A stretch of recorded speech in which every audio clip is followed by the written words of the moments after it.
Hi, I'm Linda Marson from Global Spiritual Studies. I'm delighted to be talking again with astrologer Stella Woods about how the movement of planets in the heavens above us might be affecting the way governments and people around the world are responding to the COVID pandemic. A year ago, almost to the day, I spoke with Stella about this, and I must say I was more than a little sad to hear her predictions, which were actually made back in April 2020, that nothing much would change for the better until the early months of 2021. Well, here we are in October 2021. Some degree of normal has been achieved in most countries, but we're definitely not out of the woods yet. Progress on the path back to normal has been due to a number of factors: a greater understanding of how the virus spreads, high levels of vaccination in many countries, and a more realistic approach to managing the virus. That is, accepting it's here to stay and we need to live with it rather than trying to eradicate it. Stella, in our discussion a year ago, you talked a lot about the effect of Mars moving out of retrograde in late 2020 and into Taurus in January of last year. No, in January of this year, January 2021. As I recall, you said this shift could result in governments and people finding new ways of doing things, that governments and people would be more open to imperfect solutions, and we might expect to see less rigid dictatorial approaches by governments. Well, is that how it played out, do you think? Well, thank you for allowing me this chance to talk, Linda. Yeah, it's a pleasure. Yeah, so the Mars retrograde, well, that finished a long time ago. I mean, that was sort of 9 months ago that it came to an end. But I think it really depends where you are, because as we're doing this interview, we're both in the UK at the moment. But of course, the situation here is very different from the situation in Australia. Yes. So I've been looking at both countries with great interest throughout the year and observing, of course, how the seasonal effect, meaning that our seasons are reversed, has played out here. So in January this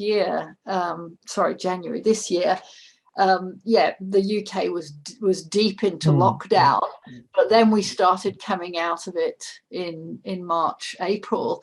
But of course, it was the Australian summer, so things weren't so bad, were they? Back in places like Melbourne and Sydney at the beginning of this year. And then they plummeted into the disaster zone, mid-year, with Melbourne having the longest lockdown of any city in the entire world, which is not a medal you want to be having.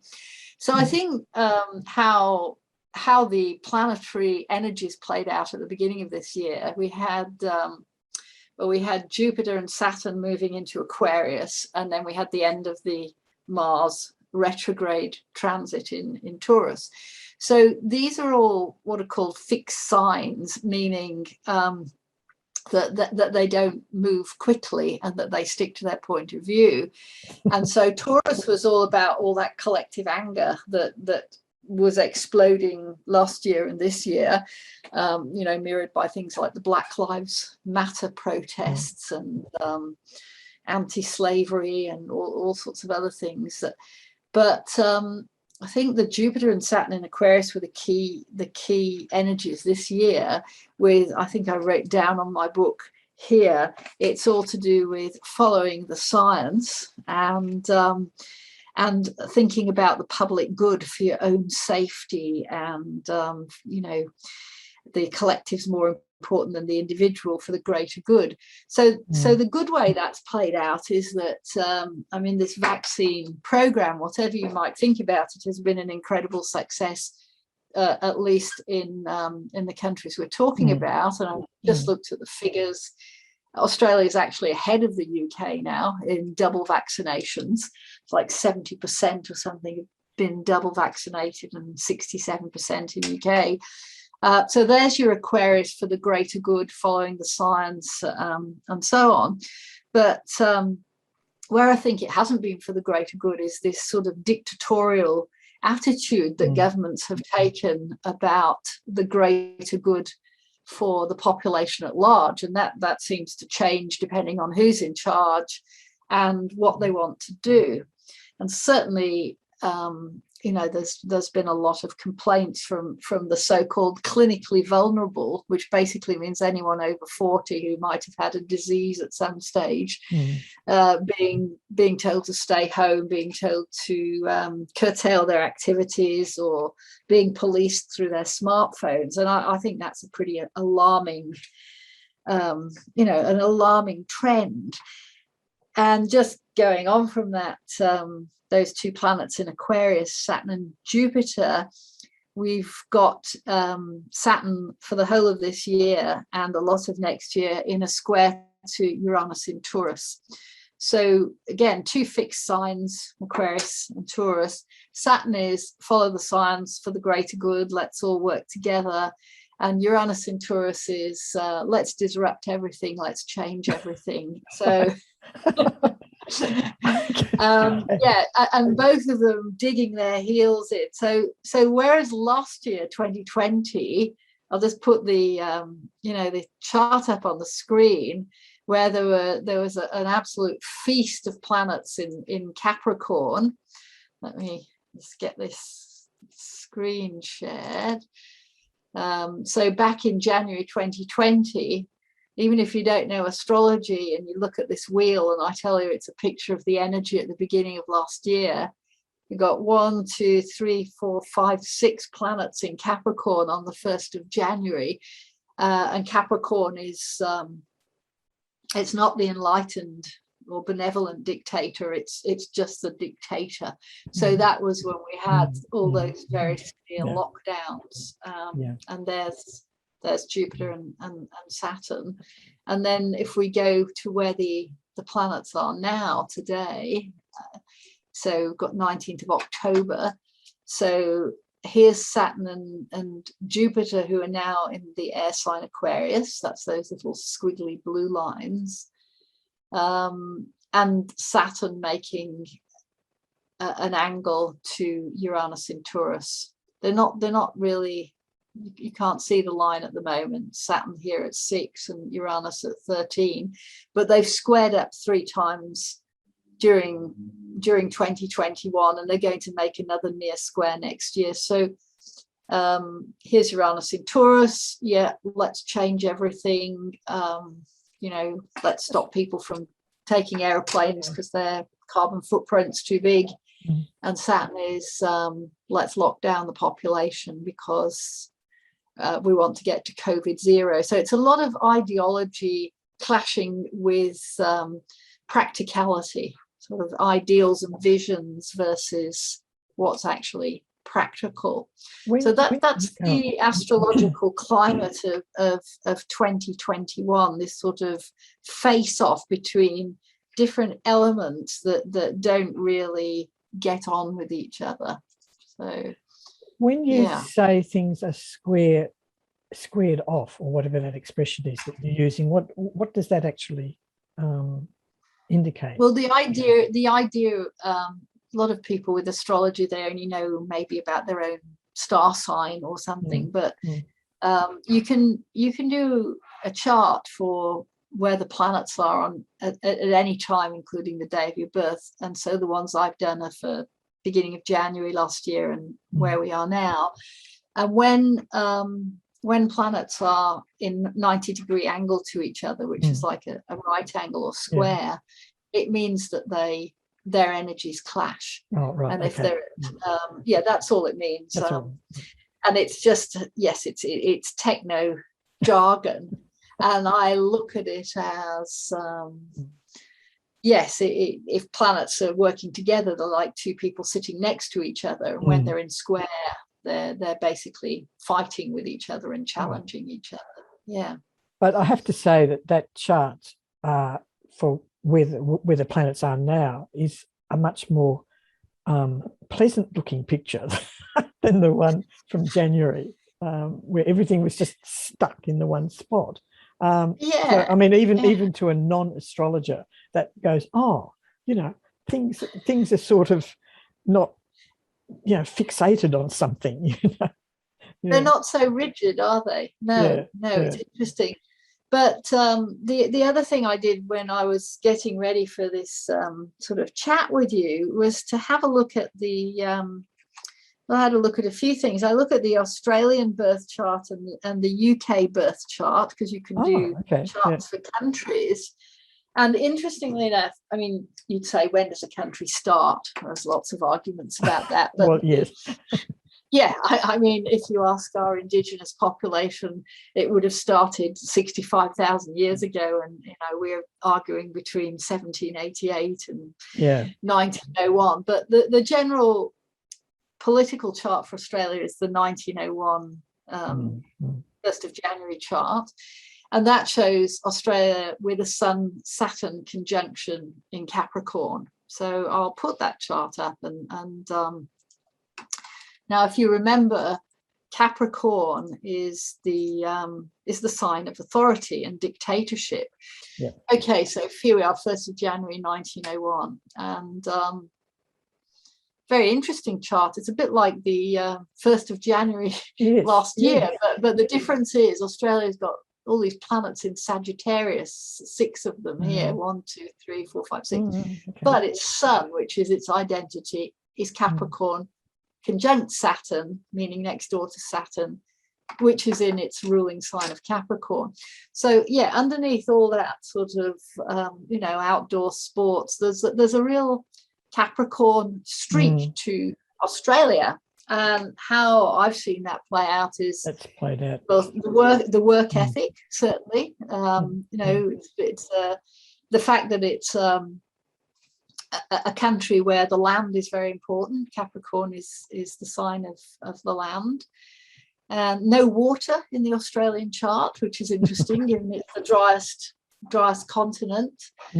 But it's also about authority. And if you think about how the country was founded, or the present country, that is, it was all to do with laws and rules and doing what you're told. And I think what's happened with the pandemic is that sort of underbelly of Australians liking authority and law, or at least if they don't like it, having had to put up with it for centuries, it has come to the fore, because it has, the restrictions in Australia are so completely out of proportion to the statistics. I had a look, like Australia has got at the moment, let's see, total deaths 1,448. And then I looked at, well, how many people get killed in other ways? And just a quick look, the same number die on the road every year. We don't ban cars. 50,000 die of cancer and 42,000 die of heart disease. And you think, why is it that, because this is my interest as reading symbols, why is it that there are so few deaths, so few cases, and yet the reaction has been one to suggest it's something like the bubonic plague? And I think it's this Sun Saturn in Capricorn that has really come out of the closet, so to speak, during this pandemic. Yeah, I would absolutely have to agree with you, as someone born in Australia. I mean, you lived in Australia for 30 odd years, so know it very, very well. But I have to say that one of the things that's happened to me since over the COVID situation is that I've gone, where's the adventurous Australian spirit? Where's this happy-go-lucky streak that we're all supposed to have? But what you've just said just makes, putting that chart up makes absolute sense, because, as you say, all that authoritarian stuff is just come to the fore. It's almost like, because what I've realized being an astrologer over a few decades is that signs come in and out of fashion. So if you're born in an era where, let's say, fire signs are in fashion, you're going to have all your reckless behavior, the Pluto and Leo generation, the sex, drugs and rock and roll generation, and the the signs that have been in fashion over the last two years have been Capricorn and Aquarius, and neither of those signs are personal. They're both collective signs. One's about authority, rules, law, and the other one's about science and technology and for the greater good. And it's all that other stuff's been forgotten, but it will come back. It's not, we're not condemned to be under Capricorn and Aquarius forever and ever. Yeah. The other thing, just to put things in perspective for people, yes, it's great that we've now got 70-odd% in Australia who are fully vaccinated, but and that's higher than here in the UK at the moment. But of course, the population is completely different, like 25 million as opposed to what, 67 million in the UK. Yeah. Have I got it right? Yeah, and that's a fair point. But the thing is, the stats for England or for the UK at the moment, we're having 45,000 cases a day. I know. And Australia is going ballistic, and they've got 2,300 because I show you the graph. I am very fond of statistics. So here's the deaths in Australia. So hang on, this is a new share. Let's see if we can get this one up. Can you see that one, Linda? Yes, I can. You can, yeah. Okay, so here we go. New cases and deaths in Australia. So today, or last 11th of October, there were 16 deaths with a 7-day average of 15. But between, where we got October last year and July, the daily average was 0 or 1.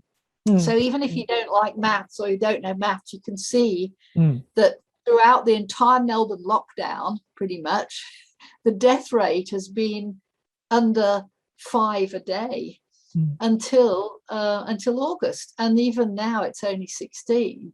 Now, if we compare that to the UK death toll, can you see the UK screen? Does that come up? Yeah.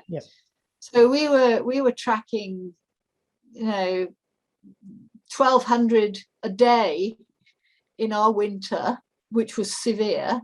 And then we went back down to a low level. And now, even with 45,000 cases a day, we're only having 4,500 to 100 deaths. So the vaccination has made a big difference. However, what still astonishes me is this complete overreaction to that Australian death toll thing. Yeah. So, yes. Now, what else was I? Oh, yes, I was thinking that one of the reasons that that the UK has come out of lockdown is financial. Now, this isn't being sort of promoted at the top of the the headlines, but you might wonder why, when our cases are going up, we're not locking down more. But it's because the country can't afford it. And so what we're seeing now in the aftermath of the opening up is that we're now seeing all the new taxes that are going to be introduced, which is more for the greater good. More inheritance tax, more capital gains tax, more income tax, more. So that's and it will happen in Australia as well.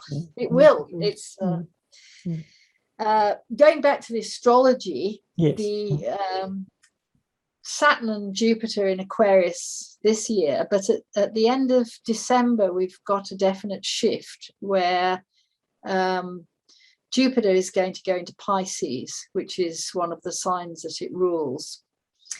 And so instead of the collective philosophy being for the greater good, there's going to be a lot more compassion. And I think that's got to be, that's got to be a really good thing. So that's coming. That's at the end of December this year. Yes, 2021. Yes, that's right. I'm just yes, and so I think Jupiter was last in Pisces, it would be 12 years ago, but it's generally a time when Pisces is a much softer, kind, compassionate sign. So instead of people fighting, which is what they've been doing this year over ideology. There's been very nasty fights with people insulting each other and even being physically violent to each other because they don't agree. I think there's going to be a lot more understanding of and compassion for That's a nice thing for you to be saying there. I'm so glad something. Yes, well, up there. I do say nice things, but yes, I mean, when I was younger, I used to think the world would sort of move its way towards being a just, fair place in my lifetime, and I now know that's not the case. I think it's this thing about things going in and out of fashion, and that's how the world changes. So we are due for a shift in energy at the end of December, and I think if you think the UK is opening up, Australia's opening up this week. Yes. So Mercury's just gone direct yesterday, so that's the borders are opening, and we're seeing that people are not dropping dead in the street. It's I don't know. It's certainly been different for me coming over here I came over here in July, and coming from Australia where there was absolute panic going on, and of the sort that you've been talking about, and then coming over here just as everything was opening up, and it's been quite refreshing to see those UK statistics all the time, but to also see everyone getting about their business down the street, might be putting a mask on to go into the supermarket, might be avoiding, any largish gatherings or whatever, unless they're outside. But basically, there's been a lot of getting back to normal. But I think that a lot of that is because 1 in 7 people in the UK have had COVID. And I say this to my Australian, so everybody knows someone who's had COVID. Like we're talking about 8.5 million people, as opposed to something like 130,000 in Australia. So it's no wonder people are scared in Melbourne and Sydney, because it's such a rare thing to have COVID. But no, here, here it's like not every man and his dog has had it, but every, my father's had it, my nephew's had it, my neighbours had it. It's become, and it's all around. It's all around here where I am too. And you see that people are not dying. And yes, there are some people who go to hospital, and there are some people who die. But look at those cancer and heart attack deaths, 50,000 and 42,000, and we're not jumping up and down about people's diets and exercise programs and their car use, are we? So yes, I think it's time we got a grip. And my point today was, I guess, that isn't it interesting from the astrology point of view why Australia has reacted in this way, given the very, very low case numbers. And see, Britain's also a Capricorn country, but it has water in its charts, and it's a more balanced chart than Australia's. So it's there's always been a healthy, let's say, resistance here to the lockdown, based on let's look at it in perspective. So so we can look forward, you think, to everything easing up a little bit in December. What about early next year? I think so, so 2022, we've still got the remnants of the Saturn-Uranus square, but maybe with Jupiter and Pisces, it will mean that those two sides can start to come together a bit more and negotiate. Because Saturn is fear and Uranus is change. Saturn is status quo versus change. So I think I think there's going to be a lot of more working together, and people understanding the collateral damage that's happened as a result of the lockdown, things like mental health, effect on single parents, business owners, everything that's not so personal about my health, my family, you know, so looking a little bit outside yourself. And what else have we got next year? Well, I think Jupiter in its ruling sign is the one that I'm looking to. And we've got one more year of Saturn in Aquarius till March 2023. So they're still going to be following the science.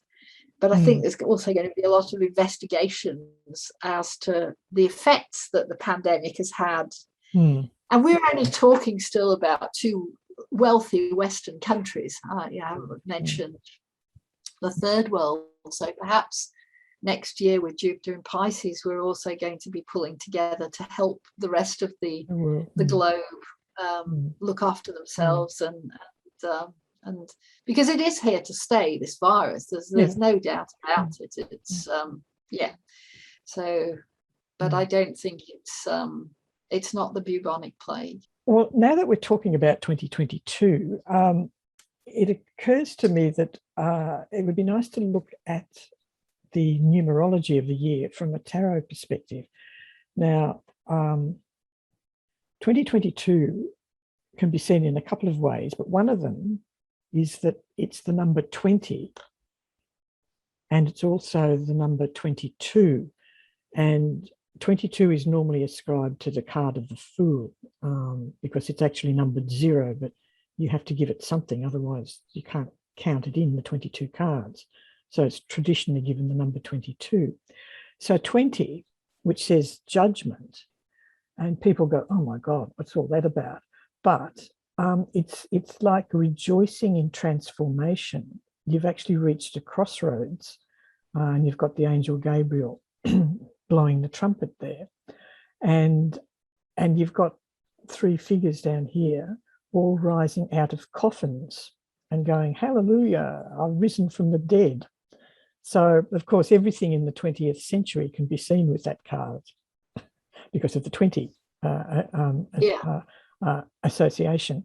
The other thing about that card too, from my perspective, is that whatever the change is that's happened as a result of the rising from the dead is not immediately obvious to the people themselves, but people on the other side of that water, they can see the change.